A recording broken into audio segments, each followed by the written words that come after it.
Assalamualaikum warahmatullahi wabarakatuh.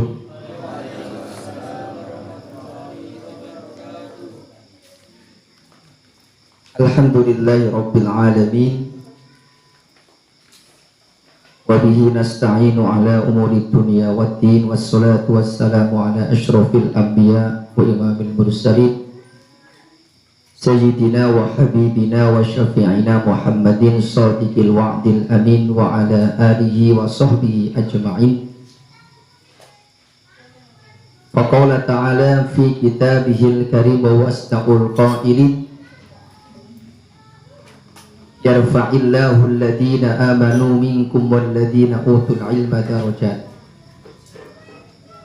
Qala an-nabiyyu sallallahu alaihi wasallam man salaka tariqan yaltamisu fi ilman sahalallahu tariqan ilal jannah. Sadaqallahul azim wa sadaqa rasuluhul karim wa nahnu ala dzalika minasyahidin amma ba'd. Hadratul muhtaramin yang sama-sama kita muliakan, para alim ulama, para kiai, tokoh agama, tokoh masyarakat, wabil khusus orang tua kita semuanya, dan kita senantiasa kita muliakan, kita hormati Mustasyar NU Ranting Wanareja Kiai Haji Nur Salim ingkang tansah kawula hormati, kepada Ketua Yayasan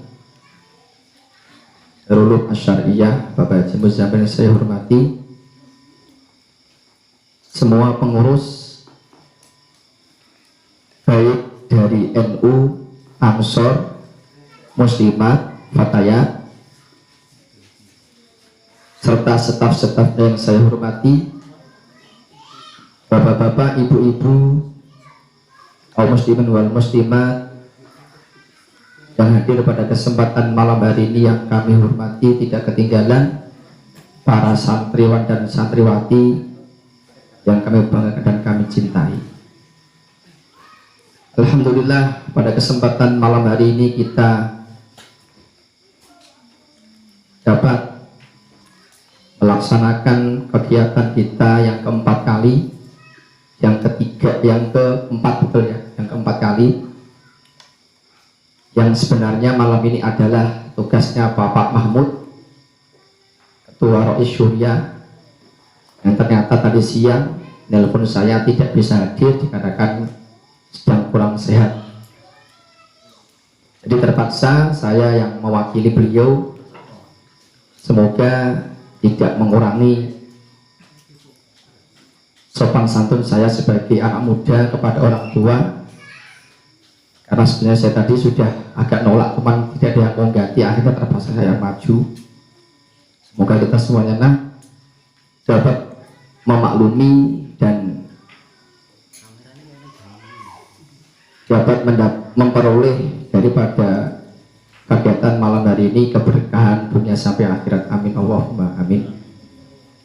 Salatullah wa salamuhu li nabiyyina wa habibina Muhammadin sallallahu alaihi wasallam bi qauli Allahumma sholli ala Muhammad wa ala ali sayyidina Muhammad, dengan harapan kita semuanya mendapatkan syafaat besok di hari kiamat. Amin amin ya rabbal alamin. Bapak-bapak, ibu-ibu, para hadirin wal hadirat rahimakumullah, kitab yang akan kita baca pada malam hari ini adalah kitab Sulam Taufik. Kemarin sempat bingung kitab apa yang kita pilih untuk kajian fikihnya. Kalau yang urusan ke-NU-an sudah dari Salah Ahlussunnah wal Jamaah, tentang akhlak ada kitab Wasiatul Mustafa, tentang tasawuf ada kitab Al-Hikam, tinggal syariatnya fikih. Ini kenapa kita ambil Sulam Taufik, karena Sulam Taufik adalah kitab yang memadukan tiga unsur langsung, ada akidah, ada syariat, ada tasawuf. Jadi kita nanti dapat ilmu secara langsung, dapat semuanya dari satu kitab. Jadi kitab ini dikarang oleh beliau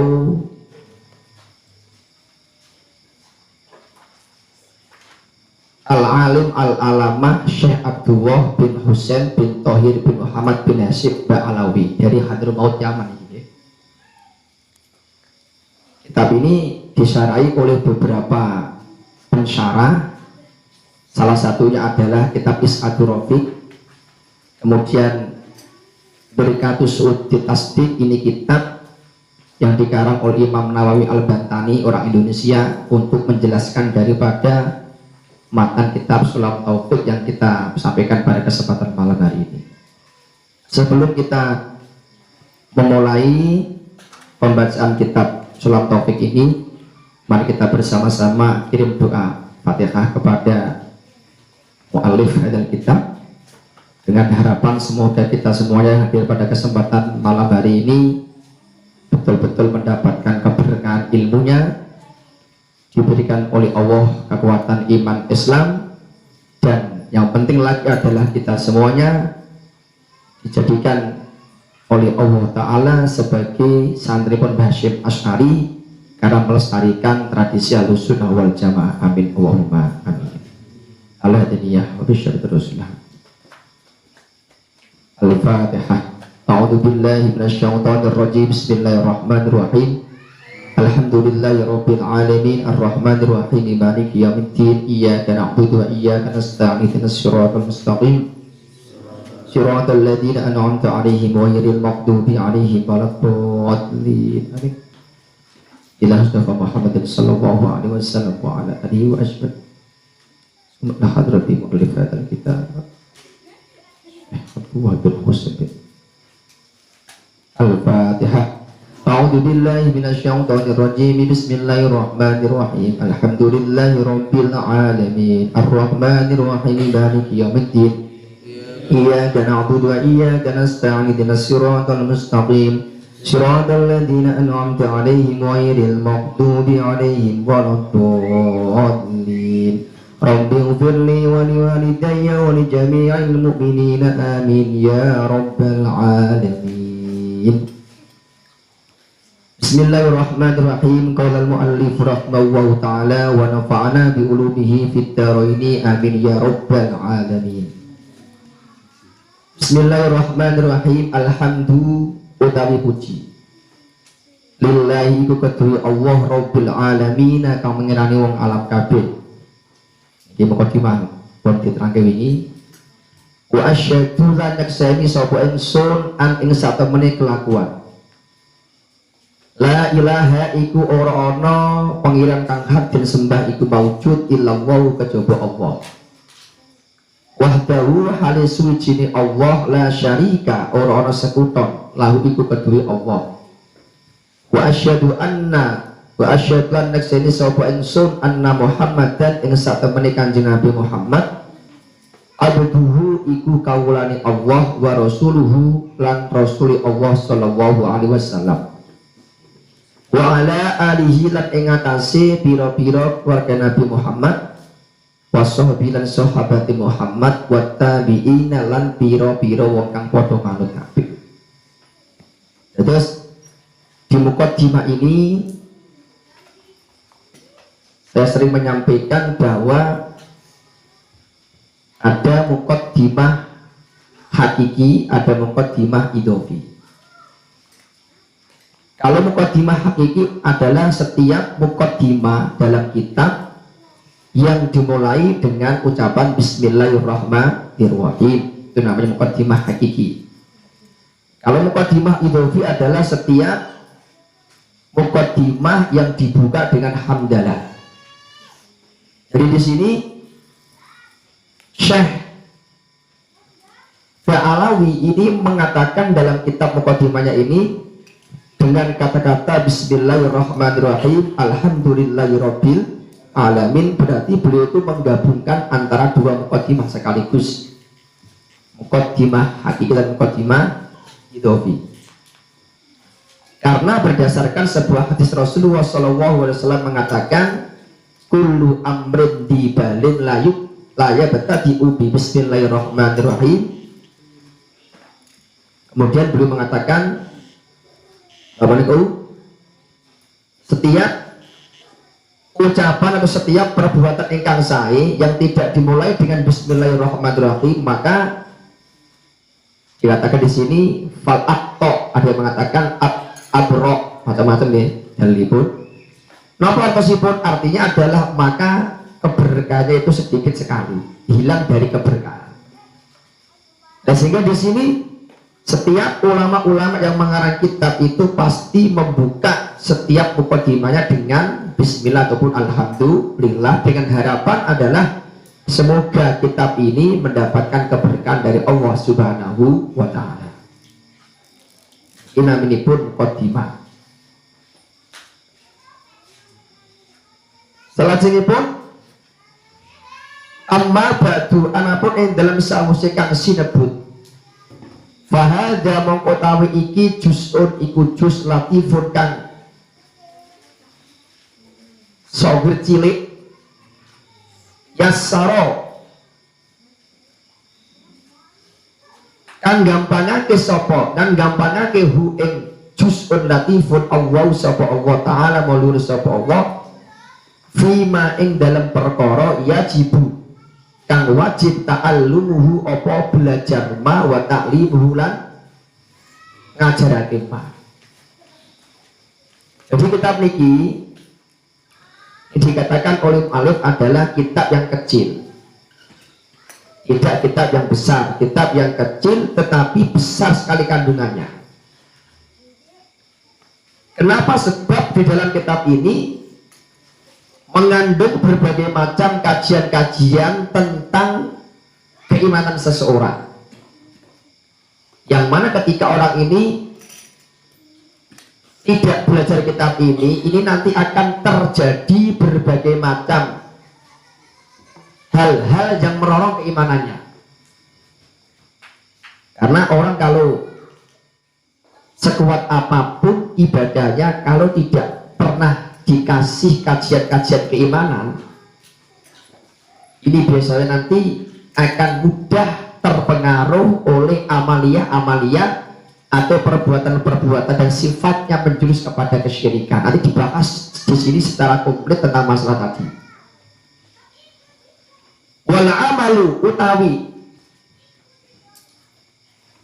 amal nglakoni bihi kelawan ma lil khossi tertentu wong khusus, wong khos artinya bukan yang awam, wal amilan wong awam, wal wajibulan kang wajib ma ing wal wajibu kang wajib ma iku perkara wa ada kang ngancam Allah sapa Allah fa ilahu ing wong kang lakoni ma bisawabi kelawan ganjaran wa tawa ada lan ngancam sapa Allahu ing ma batawa kancam sapa Allah tadi kalau wong kang ninggal ma biko bi lawan siksa.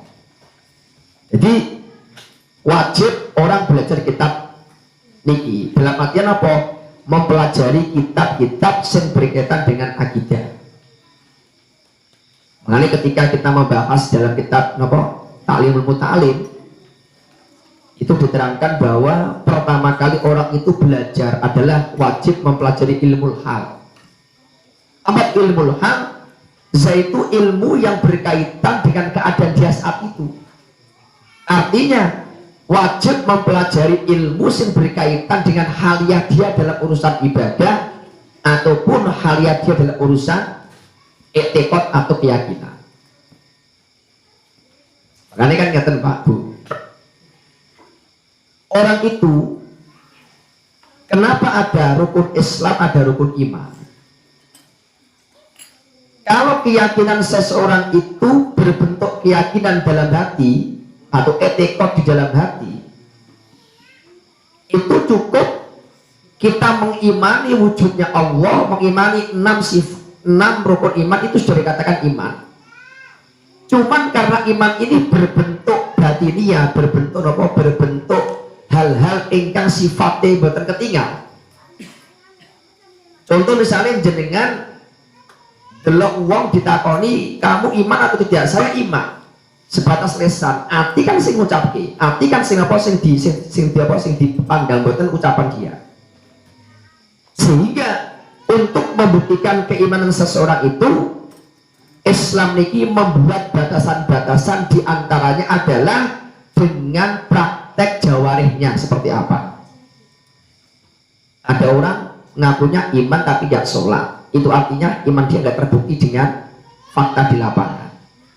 Makanya bukti jawarih kita, bukti perbuatan dohir kita itu dibuktikan dengan bentuk melaksanakan rukun Islam yang ada 5. Kalau rukun iman ini adalah berkaitan dengan masalah hati, Islam ini adalah pembuktian iman kita dengan perbuatan di lapangan, sholat kita, zakat kita, puasa kita, namanya pembuktian iman kita. Makanya tidak mungkin ada seseorang dikatakan iman tetapi tidak melakukan perintahnya Allah Subhanahu wa Ta'ala, dan juga tidak mungkin orang dikatakan Islam jika tidak memiliki iman. Makanya kalau kita bahas niki, orang kafir, orang non muslim itu ketika nanti dia di hari kiamat itu mendapatkan siksa double. Yang pertama adalah siksa dia tidak beragama Islam. Yang kedua adalah siksa dia tidak melakukan perintah syariat. Berarti orang non muslim itu diadab oleh Allah karena tidak mempraktekkan rukun iman dan rukun Islam. Misal Allah berfirman, Allah Ta'ala fi kitabil karim, a'udzu billahi minasyaitonir rajim, ma salakakum fi saqar, qalu lam nakum minal musallin. Jadi ada pertanyaan,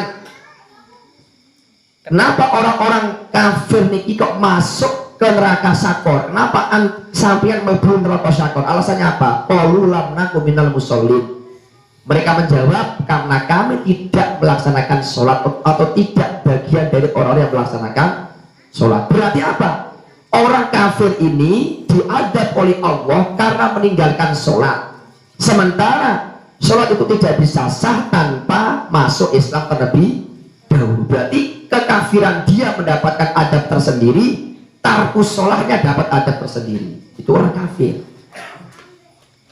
Tapi ketika ada orang beriman, ada orang mengucapkan syahadat, ada orang hati dia yakin terhadap wujudnya Allah Ta'ala, tetapi jawarih dia tidak melakukan ibadah, tidak mau sholat, tidak mau zakat dan lain sebagainya, maka kata para ulama, meskipun dia cuman Islamnya pas nikah, kan ngoten nggih, orang pernah sholat, tidak pernah lapo-lapo, pas nikah mau syahadat, ini kata para ulama, tetap nanti dia dijatah masuk surga meskipun melalui bertahun-tahun adab di neraka. Kenapa? Sebab pernah mengucapkan kalimat asyhadu alla ilaha illallah wa asyhadu anna muhammadar rasulullah sallallahu alaihi wasallam. Ini yang perlu saya sampaikan. Nanti ketika masuk dalam bab nanti kita terangkan bagaimana cara Islamnya seseorang itu, apakah kudu syahadat atau tidak. Nanti kita masuk ke bab yang pertama. Wasamma itu lan ngarani sapa ingsun bu ing juz'un latif to kitab sulamat taufik ing sulam taufik ila mahabbatillahi maring cinta Allah al tahqiqi ing atase tahqiq utawi pasti utawa nyata ben tahqiq ben mantep kita itu cinta Allah kudu ngaji kitab niki. Sebab nanti kita diajarkan oleh mu'alif kitab ini bagaimana cara kita mensucikan hati kita, diajarkan bagaimana kita mengislamkan seseorang. As'alu nuwun sapa ingsun Allah ing Allah al-karim kang mulya kang lomo ayyaj'ala ing zata dadekake sapa Allah dalika ing mengkono-mengkono kitab sulam taufik minhu saking Allah walaulat rono Allah. Jadi karena ukur kita memiliki memang semata-mata dari Allah dan untuk Allah, berarti ikhlasnya lahir batin. Wa fi'lan ing dalam Allah wa ilaihi lan maring Allah. Wa mujibalan nyebabake lil qurbi maring parek wa zulfa lil qurbi maring parek wa zulfalan terangkat derajate ladahi ing dalam sisinipun Allah Ta'ala. Harapannya adalah semoga kitab ini menjadi sababiah kedekatan kita kepada Allah Ta'ala dan menjadikan kita diangkat derajatnya oleh Allah Ta'ala. Wa ayyuwafiqalan zeta nulungi sapa Allah man ing wong watofa kan mandek sapa wong atau kang ngadeg sapa wong alaihi ing atase kitab lil amali maring den amalake. Semoga Allah memberikan pertolongan kepada siapapun yang menggunakan kitab ini untuk diamalkan, entah sing ngaji, entah sing menyampaikan, sepenting kok gelem nglakoni. Allah didoakan oleh pengarang kitab ini mendapatkan taufik dan pertolongan dari Allah Subhanahu wa Ta'ala. Imuk buwet tadohu kelawan petatrapani Allah. Summat taroki mongko nuli munggah bitawat di kelawan mahabbat atau cinta bin nawafili kelawan piro-piro perkara sunah liyahuza supaya perkoleh sapa wong hubbahu ing cintani Allah wawalahu lan pertolonganipun Allah Ta'ala. Harapannya muga-muga wong sing melajari kitab niki, sing ngamal ke kitab niki mendapatkan cintanya Allah dan pertolonganipun Allah Subhanahu wa Ta'ala. Niki tak waca cepet mukadimah sebab niki sing penting bape mawon. Mukadimah niku pun biasa semekaten. Masuk bab pertama, faslun tawiki ku fasol.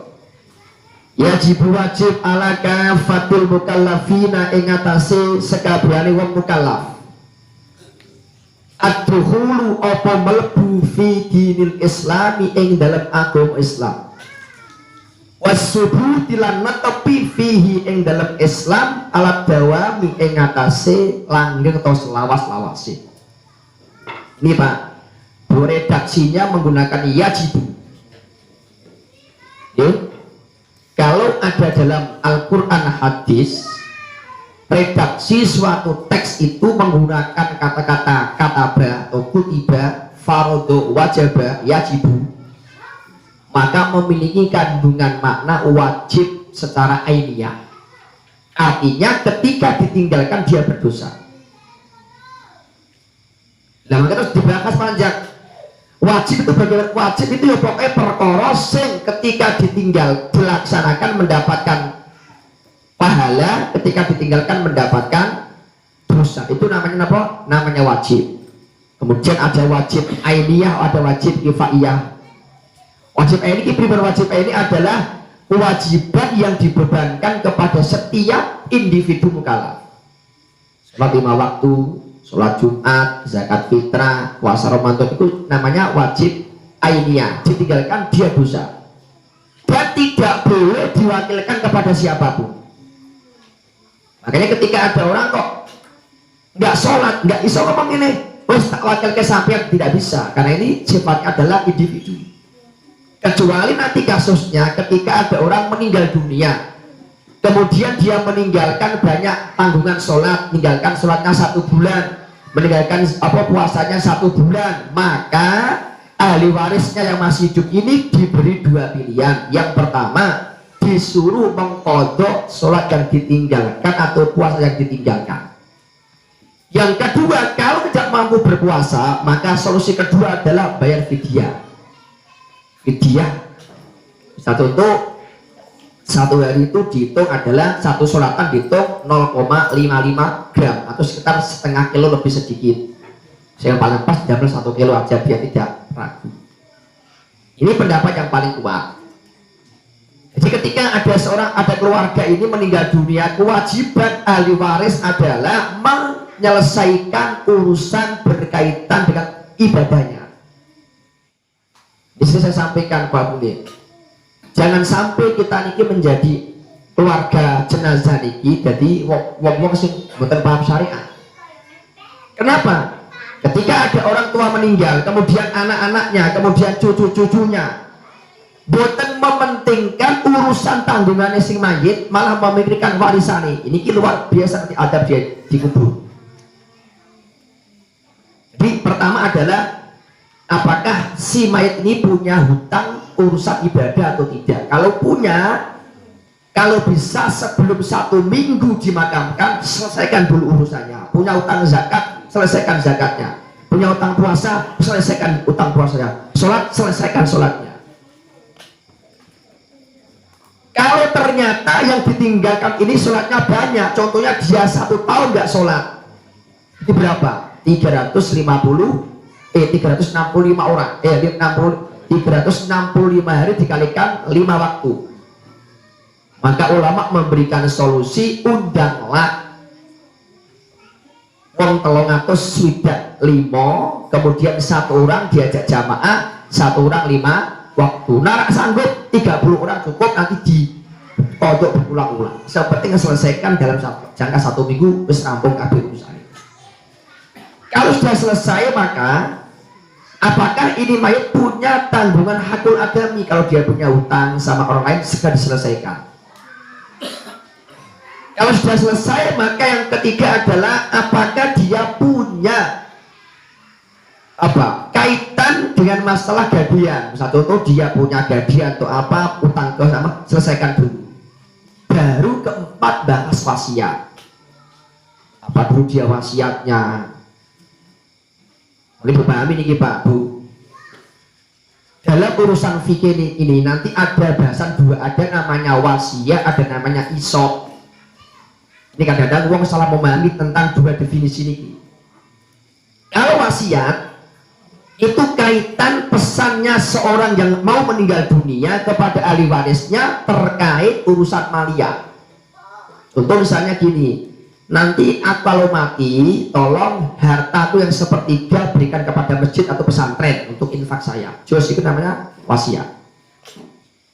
Ada namanya iso. Iso itu apa? Bentuk pesan atau wasiat dari orang yang mau meninggal dunia berkaitan dengan muamalah, bukan dengan masalah materi. Contoh, nanti kalau aku meninggal dunia, anakku sing wedok iki rabitno karo cakai. Ini dipahami Pak? Dan pertanyaannya, apakah antara wasiat dan isok ini kudu diamalkan atau tidak? Contoh misalnya, ada orang tua mau meninggal dunia, wasiatnya nanti kalau aku meninggal dunia, tolong hartaku ini infakkan ke masjid. Kalau enggak, bagaimana hukumnya? Ulama sepakat menjawab wasiat adalah hukumnya wajib, berarti sebelum warisan dibagi, kudu bagi dulu wasiatnya. Dengan catatan, wasiat ini tidak sampai melebihi sepertiga daripada harta warisannya si jatahnya ahli kuburi mayat itu mau. Nggak boleh melebihi. Karena apa? Sepertiga adalah haknya para ahli waris. Nah, kalau iso pesan atau wasiat yang berupa bentuk muamalah tadi, kalau aku nanti meninggal dunia, tolong anakku sing rapi nek karo kakai. Maka pendapat yang paling kuat, iso ini tidak wajib dilaksanakan jikalau dipandang tidak maslahat. Untuk misalnya gini, wasiatnya si orang tua ini, nanti kalau anakku nanti aku meninggal dunia, tolong anakku sing wedok iki rabikno karo cakai. Piye hukumnya? Kembalikan kepada syariat dulu. Karena orang tua itu punya hakul ijbar ketika menikahkan anaknya. Apa itu ijbar? Memaksa kepada anak perawannya untuk dinikahkan kepada laki-laki lain dengan catatan ada mukafa'ah, ada satu kufu. Nggak boleh mentang-mentang iki tak paksa nikah karo kae. Wedoke hafid Quran, lanange preman jalanan. Terus angsa dinikahkan karena akan timbul madhara. Termasuk iso iki sami. Ketika yang diwasiatkan ini kok misalnya anaknya ini orang baik, anak yang soleh soleha, kemudian dijodohkan dengan anak yang kurang apik, secara kufu boten sepadan, maka secara hukum tidak sah bentuk wasiat semacam ini, isok semacam ini. Kenapa? Menimbulkan madharat kepada yang mendapatkan perintah nikah tadi itu. Itu namanya isok. Jadi harus kita bedakan. Ketika ada orang tua pesan kepada ahli warisnya terhadap bentuk muamalah yang tidak ada kaitan dengan harta benda, itu bukan wasiat tapi isok namanya, bukan wasiat. Sebab nanti beda hukumnya. Kalau wasiat wajib kita laksanakan, seperti tidak melampaui jatahnya ahli waris. Kalau isok itu kita boleh meninggalkan ketika terjadi hal-hal yang dianggap tidak maslahah demi kebaikan anak tersebut. Nah, diterangkan bahwa yajibu ala kafatil mukallafina dukhulu fi dinil Islam wasubuti fihi ala dawam. wajib bagi setiap orang mukallaf, yaitu orang Islam balik berakal masuk agama Islam dan senantiasa menetapi Islam tersebut sampai yaumul kiamat. Wajib hukumnya. Artinya kalau ada orang kok berusaha untuk keluar dari Islam, mencoba, aku tak nyoba murtad setahun lah, nggak boleh, Pak. Bahkan diancam oleh Allah Ta'ala, kalau ada orang murtad, maka untuk memberatkan hukumannya, contoh misalnya dia ibadah sudah Islam 50 tahun, murtadnya 1 tahun, maka semua pahala Islam dia, ibadah dia selama 50 tahun tidak dikembalikan oleh Allah. Berarti ketika dia taubat Islam lagi, maka dia mulai dari nol lagi mencari pahala lagi untuk memberatkan daripada orang murtad. Tapi kalau ada orang non muslim masuk agama Islam, maka semua dosa-dosa dia dihapus oleh Allah Ta'ala. Ada orang Kristen 50 tahun dia beragama Kristen, kemudian masuk Islam, 1 hari Islam meninggal dunia, surga. Kenapa masuk surga? Sebab sekali dia masuk Islam, untuk menarik, memancing orang senang agama Islam, maka dosa dia ketika kufur dihapuskan oleh Allah Ta'ala agar dia semangat masuk kepada agama Islam. Ya, di antara itu, Pak, ini perlu saya sampaikan lagi. Ketika kita bahas zakat, ada mustahikus zakat 8 orang yang berhak menerima zakat, itu ada satu bahasan penting yang perlu saya sampaikan. Apa itu mu'alaf? Apa itu mu'alaf? Mu'alaf adalah orang yang baru masuk Islam, diberi zakat agar dia merasa senang beragama Islam. Dulu tujuannya itu apa? Dikasih zakat orang-orang non muslim yang masuk Islam, itu mu'alaf itu agar memancing teman-teman yang non muslim masuk Islam. Dulu si A masuk Islam dikasih beras 1 kintal. Akhirnya bagaimana? Orang-orang yang belum Islam tertarik, wah Islam lah, dikasih beras 1 kintal, menarik orang-orang non muslim masuk Islam. Terus pertanyaannya, saat ini apakah mu'alaf masih berhak menerima zakat atau tidak? Gitu? Saat ini apakah mu'alaf itu masih berhak menerima zakat atau tidak, berlandaskan tujuan tadi itu agar nurut ke atine, agar dia merasa bangga masuk Islam, agar dia bisa menarik teman-teman dia masuk Islam.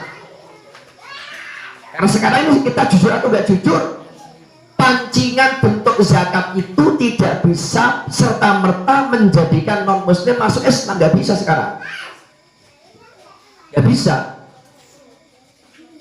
Alasannya adalah karena sekarang ini rata-rata orang masuk Islam itu sudah kaya duluan, kadang-kadang sudah kaya, sudah ekonominya mapan, dia tobatnya karena hidayah dari Allah Ta'ala, bukan karena zakat. Jadi sebagian ulama saat ini ada yang berfatwa bahwa mu'alaf saat ini tidak masuk kategori asnaf 8 karena dianggap tujuan awal zakat tidak masuk pada orang ini, yaitu nurut ke atine ben seneng dengan Islam. Ini perlu dikaji lagi. Ini memang fatwanya Syekh Yusuf Qardawi, ulama-ulama kontemporer, bukan ulama-ulama salaf, yang mungkin sering dikritik oleh ulama-ulama yang berbeda pendapat dengan beliau. Terus waltizamu malam tepi perkara lazim akan wajib apa ma alaihi ing atase man mukallaf minal ahkami, bayane saking piro-piro hukum. Berarti sekali dia, selain dia wajib masuk agama Islam, beragama Islam, mempertahankan keislamannya, juga dia wajib untuk berpegang teguh kepada hukum-hukum Allah Ta'ala yang sudah ditetapkan oleh Allah. Ada hukum wajib, ada hukum sunnah, ada hukum mubah, ada hukum makruh, ada hukum haram. Jadi saya sampaikan sedikit biar kita nanti masuk kepada pembahasan syariat dan kita ada banyak pengalaman. Yang pertama saya ingin membahas gini, haram itu setiap perkara yang ketika kita tinggalkan mendapatkan pahala, dan ketika kita kerjakan mendapatkan dosa atau ancaman siksa. Nah haram ini dipahami Pak Bu. Kalau perkara haram ini bisa nih uang ninggal ke haram mendapatkan pahala, itu harus ada dorongan yang bisa dimentahkan. Itu dengan wajib.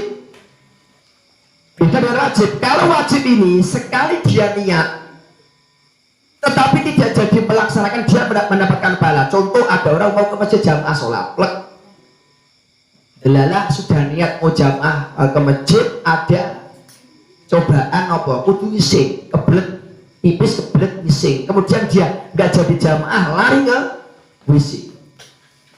Kata para ulama, meskipun dia tidak melaksanakan apa? Jamaah di masjid, tapi malah ngising dan WC, kata para ulama, dia mendapatkan pahala utuh seperti orang yang jamaah ke masjid. Kenapa alasannya? Sebab andai kan tidak ada udzur, niat dia ini sudah mewakili ke sana. Bahkan dikatakan lagi, bahkan terkadang wong sing ngising mulu lebih gede ganjarane daripada wong sing jamaah kan masjid. Terus sakit tetap pripun? Ngeten gambarannya. Kalau ada orang berangkat ke masjid, berangkat jamaah, betul dia tuh ngelakoni pekerjaan, ngelakoni jamaah gede ganjarannya. Cuman wong sing ibadah niku mungkin wae masuk dalam dirinya perasaan pamer ya. Oh delok aku iki lho, ora ana sing jamaah kejaba aku. Nggih mboten kira-kira muncul pamer itu mungkin wae. Artinya ketika muncul perasaan pamer, perasaan kepengen dipuji orang lain itu muncul, berarti akan mengikis pahala jamaah tadi itu. Dia beribadah tapi seakan-akan tidak ada nilainya. Kenapa? Rusak dengan pamernya, rusak dengan ujubnya, rusak dengan sombongnya tadi. Tapi nak WC, apa sih disombong no? Gitu? Aku lo ngising lo bangga, lo pasti bangga ngising bangga. Orang mungkin ada kebanggaan mau ngising itu, sehingga kegagalan dia jamaah ini sebab adanya udzur syar'i ini tidak mengurangi pahala dia mendapatkan pahala jamaah utuh 27 derajat. Ini pendapat para ulama. Bahkan ketika ada orang kok kudu ngising di empat tetap sholat, makruh hukumnya. Kenapa makruh? Karena bisa mengganggu konsentrasi dia ketika sholat. Ini ngising mawon diniati, pokoknya aku niatku jamaah, ini kok gak jadi sebab ada udzur. Niku cara para ulama mengatakan dia tetap mendapatkan pahala seperti orang jamaah total dapat 27. Nah, kalau haram ini dia mendapatkan pahala tarkul haram, meninggalkan haram, jikalau ketika dia meninggalkan itu ada dorongan semancing. Orang iso Pak Bu, jangan meneng-meneng ini, aku niat oh gak bakal mabuk, gak ada pahala. Saya niat tidak akan zina, gak ada pahala. Saya niat tidak akan minum babi, gak ada pahala. Kenapa? Gak ada dorongan. Ini dipahami. Kenapa? Karena dalam konsep haram itu bisanya orang itu mendapatkan nilai pahala harus ada godaannya. Contoh, jenengan ten kamar dhewean, pintu dikunci, mlebu wedok wayu udah ten jero kamar. Jenengan sakit ngempet syahwate, orang sampai zina, orang sampai nglakoni sing diharamkan syariat, itu baru pahala ninggal haram. Jenengan kumpul konco wakil do teler, minum tuak, minum anggur, minum bir, macam-macam. Jenengan ten mriku iso ngempet, orang mabuk, orang minum tuak dan sebagainya. Bisa ngempet minum haram, maka dapat pahala tarkul haram. Jenengan ono daging babi, bakso semburan ono kabeh, bakso daging babi, kuah babi macam-macam. Ditawari jenengan iso nolak, aku mau haram, dapat pahala. Kenapa? Ada pancingan dulu. Dipahami, kalau haram itu bisa mendapatkan pahala meninggalkan haram ketika ada yang memancing, ada yang menggoda, ada yang mancing dia biar melaksanakan keharaman, itu baru dapat pahala. Dan kalau wajib, sekali dia niat, meskipun gagal melaksanakan tetap mendapatkan pahala. Makanya kita jangan terus ngomong, aku kan gak zina dapat pahala lah, aku kan gak mabuk dapat pahala. Tidak seperti itu pembahasannya, harus ada dorongan dulu baru kita mendapatkan pahala. Nah, haram itu ada dua macam, ada haram li ghairi lidati, ada haram li ghairi dati. Lidah itu bagaimana? Haram yang unsurnya kembali kepada dzatiyahnya. Daging babi haram, ojo dikonsumsi. Mencuri haram, ojo diamal, ojo dilakoni. Berzina haram, jangan dilaksanakan. Itu jadi dzatiyahnya, pekerjaannya atau harta atau bendanya haram langsung. Ada yang mengatakan haram li ghairihi itu apa? Bentuk keharaman yang tidak kembali kepada dzatiyahnya tapi disebabkan unsur lain. Perkara ini jadi halal Pak, tapi karena ada lain menjadi haram. Sholat kan saya gitu, sholat kan saya ibadah saya, tapi banyune nyolong. Rukoe gosok tanpa kondo sing duwe. Kemudian sajadahnya mencuri punya temennya. Kemudian air wudhunya mencuri tanpa izin sama yang punya. Ini meskipun sholatnya sah, tapi dia dosa karena melaksanakan keharaman. Ada dua pendapat para ulama. Madzhab Syafi'i tegas mengatakan tetap dia mendapatkan pahala sholat, sah sholatnya, tapi dia mendapatkan dosa mencuri. Diitimbang gede endi pahala sholatnya kalau nyolong banyu mau. Nah gede nyoloknya, gede sholatnya, maka tetap mendapatkan pahala. Jikalau besar dosanya maka hilanglah pahala daripada sholatnya. Madzhab Ahmad bin Hambal lebih ringan. Lebih sadis lagi. Apa itu? Beliau mengembalikan kaidah idza al halal wal haram gulibal haram. Ketika terjadi kumpul antara perkara haram dan halal, maka dimenangkan perkara yang haram. Salate halal, sae nyolongi haram. Dikumpulke menang sing haram. Ana wong tuku beras 1 ton.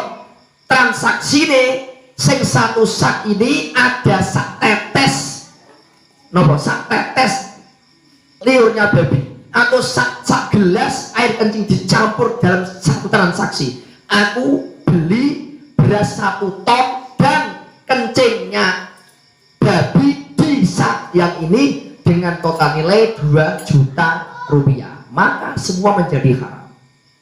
Padahal sing berapa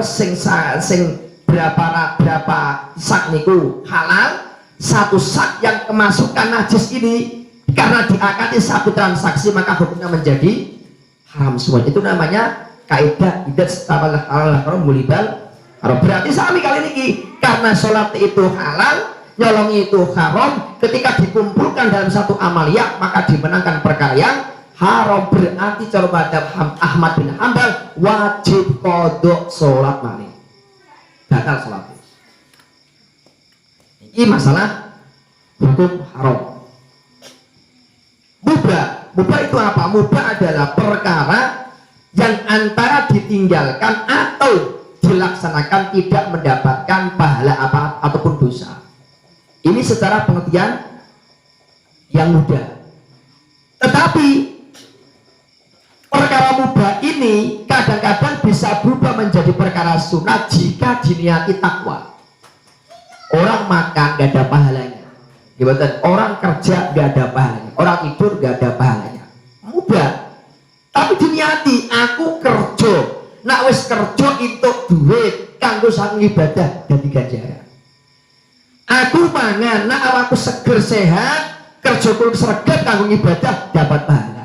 Aku ngombe ben seger awakku, engko nek aku seger bedai kentang kanggo nyenengke anak bojo dapat pahala. Berarti setiap bentuk mubah itu ketika diniati jadi ganjaran, sing penting niat api. Diwalik.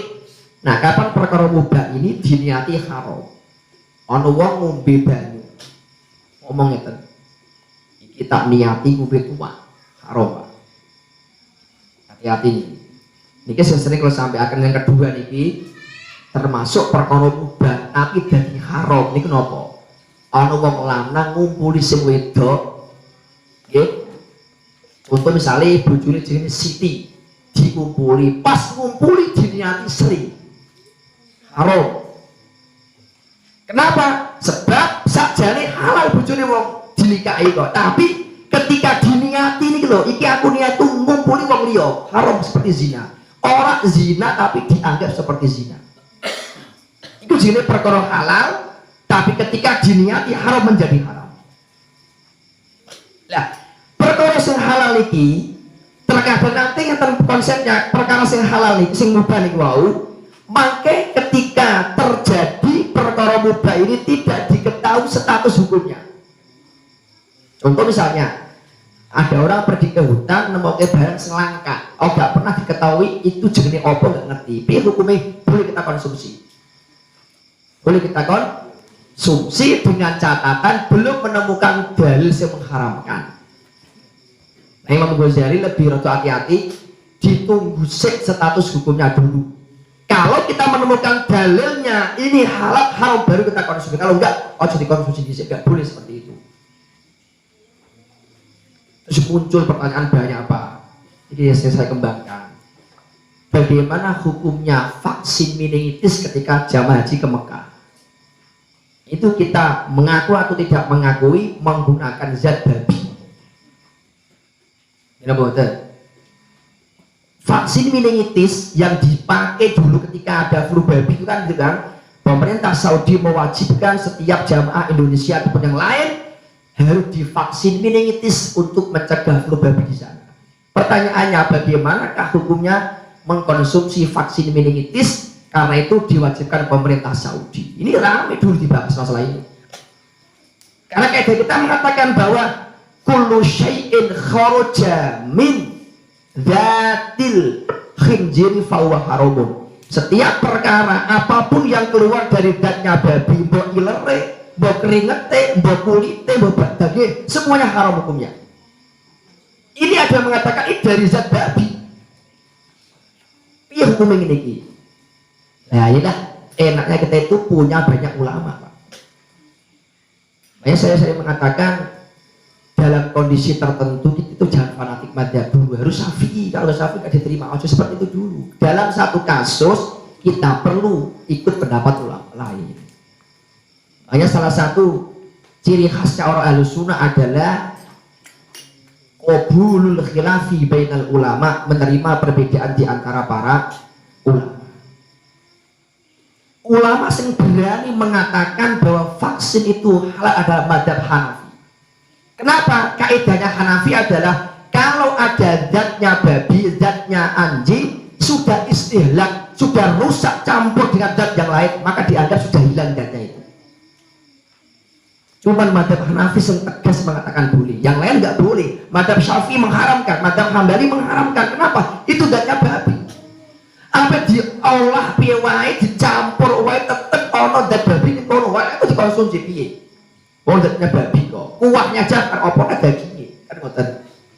Tapi madzhab Hanafi mengatakan kalau sudah rusak bercampur dengan yang lain sehingga kita tidak tahu mana zat babinya, mana apa campuran yang lain, mana ramuannya nggak tahu, campur jadi satu, maka hukumnya diperbolehkan cara madzhab Hanafi. Makanya ada isu berkembang vaksin iki corona ini itu salah satu zatnya adalah menggunakan apa? Zat babi seperti halnya dengan vaksin meningitis itu. Jadi nanti ketika ada vaksin itu kita sudah tahu hukumnya, minimal kita ikut pendapat madzhab Hanafi yang mengatakan bahwa bercampurnya zat babi dengan barang lain yang sudah istihlak tidak tahu dibedakan mana zat babinya, mana airnya, mana ramuannya, maka hukumnya dikatakan halal oleh madzhab Hanafi. Inilah yang kita pegang dalam fatwa ini. Nah, terus yang nomor 3 ada hukum makruh. Makruh itu apa? Makruh itu artinya bentuk perbuatan yang ketika dilaksanakan kita mendapatkan bukan dosa, celaan, kurang saik, nggak bagus lah. Tapi ketika ditinggalkan mendapatkan pahala. Contohnya misalnya kita meninggalkan makan jengkol karena apa? Mengganggu orang lain. Kita meninggalkan makan peti mengganggu orang lain. Kita meninggalkan rokok mengganggu orang lain. Bukan berarti haram, tapi api ditinggal. Oh, nah wajib ada wajib kifayah, ada wajib lainnya. Nah wajib kifayah ini pripun? Kifayah adalah kewajiban yang dibebankan kepada orang mukallaf. Ketika satu meninggal, satu melaksanakan, maka yang lain nggak dosa. Satu kampung 1000 orang, ada orang meninggal dunia dibiarkan, nggak ada yang memandikan, nggak ada yang mengkafani, semuanya berdosa. Tapi Tapi ketika satu orang yang melaksanakan, yang 900 lebih tidak melaksanakan, tidak berdosa. Kenapa? Satu orang ini mewakili semuanya. Itu namanya fardu kifayah. Nah, dipahami? Terkadang ada beberapa kasus hukum yang tadinya sunnah iso berubah menjadi fardu kifayah. Contoh adzan itu sunnah kifayah. Artinya ketika ada orang kok tidak mengerjakan, dia kena hukum makruh. Tapi bisa berubah menjadi fardu kifayah. Kapan itu kasusnya? Ketika ada satu perkampungan masyarakat sepakat, oh gak perlu adzan, sepakat orang perlu nopo, orang perlu mengucapkan salam dan lain sebagainya.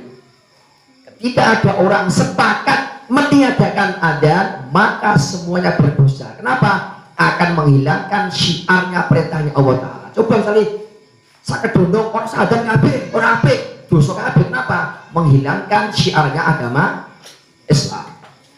Korban sunnah muakkadah atau sunnah kifayah, kita diperintahkan untuk korban. Hukumnya sunnah, ditinggalkan nggak dosa. Cuma ketika ada kesepakatan satu kampung, orang perlu kita korban. Buat apa korban? Maka dia berdosa. Kenapa dosa? Menghilangkan syiarnya agama Islam. Nah, gak ngakoni wes ojo muni, gak perlu dilakoni. Karena apa? Itu bagian dari syiar Islam yang harus kita lestarikan. Kok orang yang mengingkari bisa menjadi murtad ketika dia etikotnya tidak ada perintah untuk berkorban. Ini diantara hukum-hukum yang perlu kita pahami. Sama mongko tahe perkara yajib kang wajib alaihi ing atase wong waktika duhu lan nekodakene wong mutlakon kelawan mutlak wa nutku lan ngucapake bihi kelawan mafil hali ing dalam sak nalika ingkana lamun ana sapa wong kafiron iki wong kafir. Niki Pak sing kula paham, sing kula bahas mau. Jadi termasuk kewajibannya seseorang ini wajib berektekad, wajib membenarkan ektekad kita. Jikalau dia belum masuk Islam, wajib seketika mengucapkan 2 kalimat syahadat. Nah, wis Islam wajib isbatul iman, menguatkan keimanannya, menguatkan ektekadnya. Ojo tergoda dengan godaan-godaan yang lain. Makanya ini sering kalau sampai akan tepas pengajaran-pengajaran ngoten niku. Salah satu cara kita membentengi generasi muda kita, generasi anak-anak kita adalah jangan memasukkan anak kita ke kampus-kampus yang jurusannya perbandingan agama. Hati-hati Pak niki. Banyak kasus di Indonesia niki ono anak mlebu kampus jurusan perbandingan agama, akhirnya mengkaji agama Buddha, mengkaji agama Hindu, mengkaji Islam, dicampur aduk imannya goyah. Banyak seperti itu. Akhirnya wujud liberal gara-gara sering mendalami tentang perbandingan agama. Nah, kafir wong non muslim wajib ngucapke syahadat seketika. Lah, nah kapan tidak bisa piye ngucapke syahadat seketika? Wa illa fafis sholati wa illa lamun ora ingkana fil hali fafis sholati mongko iku ing dalam sholat asyahadatani utawi syahadat loro, maka cukup diucapkan dalam sholat. Makanya hikmahnya kenapa kita baca tahiyat setiap sholat, tajdidul iman, memperbarui iman kita. Mungkin kita tadi bar maghrib maksiat opo, isya syahadat mulai dikuatkan iman kita lagi.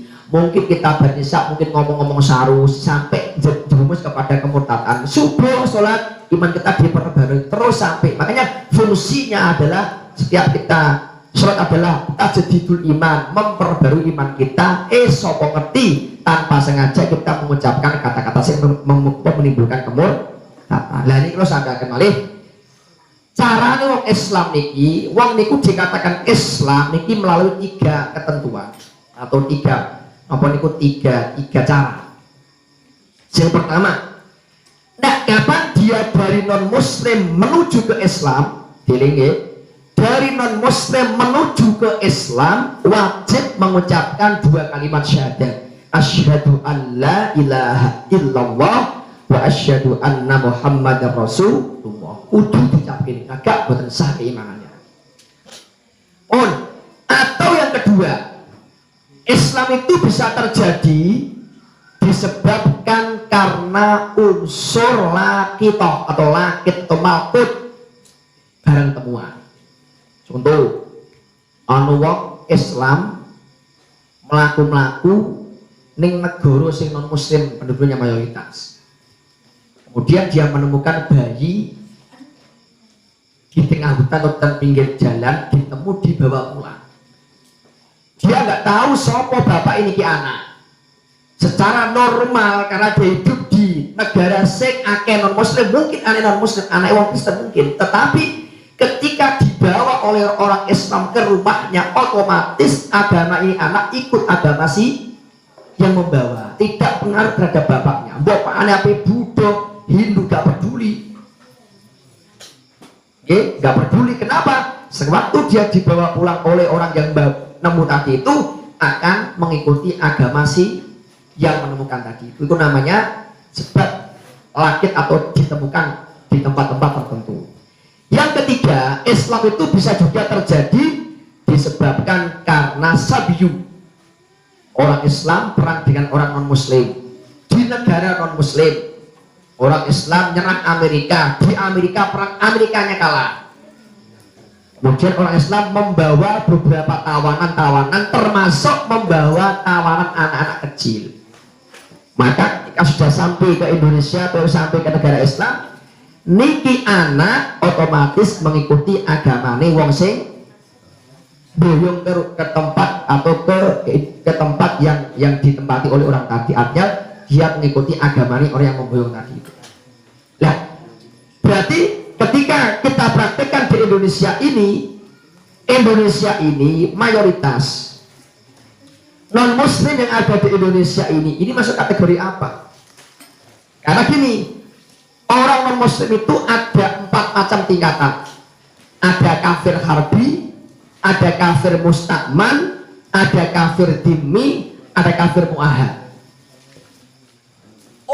Orang non muslim yang boleh diperangi oleh orang Islam, yang kita boleh ngangkat senjata, yang kita boleh untuk gamane melawan mereka adalah orang kafir sing harbi, yaitu orang-orang non muslim yang datang ke negara Islam untuk merusak negara Islam. Itu namanya kafir harbi. Kita boleh memerangi mereka.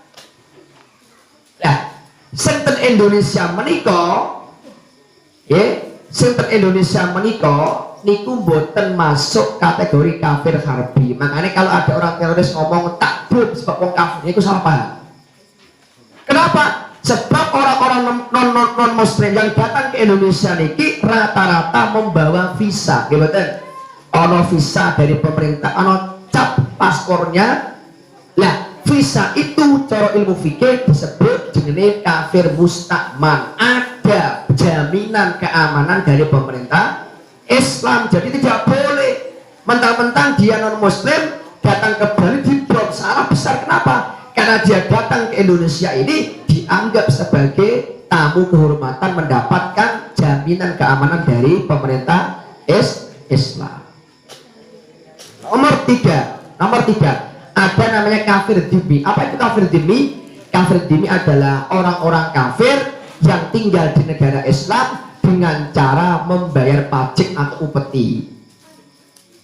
Ini Yaman kata apa? Kata Indonesia bukan. Kita Yaman itu yang Yahudi. Itu suku Yahudi khusus di Quran ini dikuncir panjang-panjang. Ini kupingnya dodo nih kunciran ini. Ini memang diberikan kesempatan hidup di negara Yaman, tapi setiap kalau ini bayar denda atau pajak untuk imbal balik daripada izin tinggal di negara Islam. Nomor 4, kafir muahad. Apa itu kafir muahad? Orang-orang kafir atau orang-orang non muslim yang datang ke negara Islam dalam rangka untuk melakukan transaksi dagang atau akad perdagangan. Contohnya orang-orang Cina yang itu komunis datang ke Indonesia, ngajak bekerja sama dagang di bidang ekonomi, datang ke Indonesia. Ini harus dilindungi. Kenapa? Sebab wahad itu adalah ada kekuatan hukum dari pemerintah Islam terhadap pemerintah yang non muslim tadi itu dengan undang-undang yang itu dilegalkan oleh syariat sebab atas dasar kerjasama di bidang-bidang ekonomi ataupun politik dan lain sebagainya. Nah inilah empat ini perlu kita pahami agar kita ini tidak sampai salah dalam memahami konsep-konsep beragama, sehingga nanti kalau kita nggak paham akan terjerumus kepada pemahaman di luar kita. Para teroris itu mengatakan mateni wong kafir ganjaran swarga, itu ngawur Pak namanya, itu ngawur namanya. Kenapa?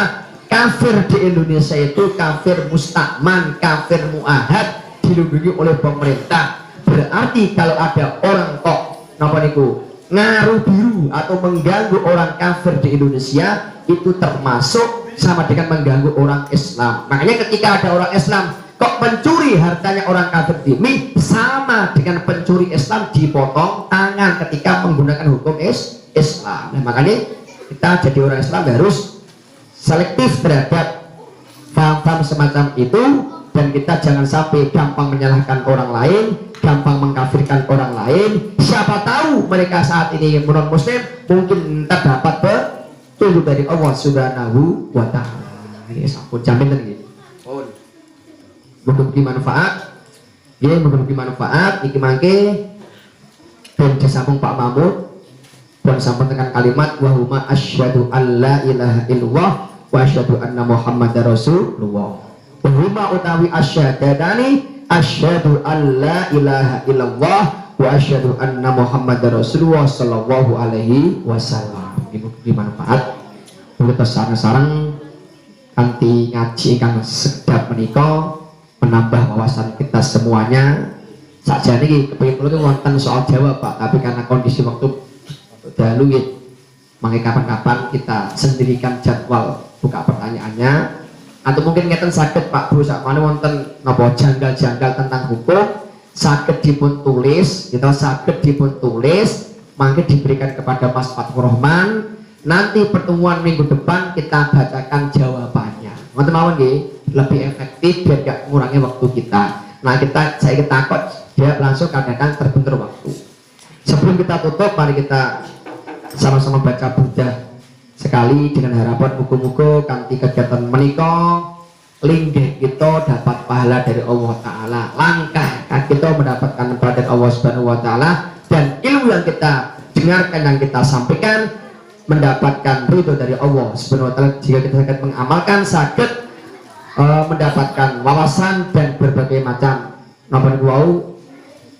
pengetahuan yang mungkin kita belum mengetahui semuanya. Amin Allahumma amin. Maulaya sholli wa sallim daiman abada ala habibika khairil khalqi kullihim huwal habibul ladzi turja syafa'atu li kulli hawlin minal awali muqtahimi ya rabbi bil mustafa balligh maqasidana waghfir lana ma madha ya wasi'al karami ya arhamar rahimin ya arhamar rahimin ya arhamar rahimin farij 'alal muslimin. Al-Fatihah. A'udzu billahi minasyaitonir rajim. Bismillahirrahmanirrahim. Iyyaka na'budu wa iyyaka nasta'in. Shiratal mustaqim. Shiratal ladzina an'amta 'alaihim ghairil maghdubi 'alaihim waladdallin.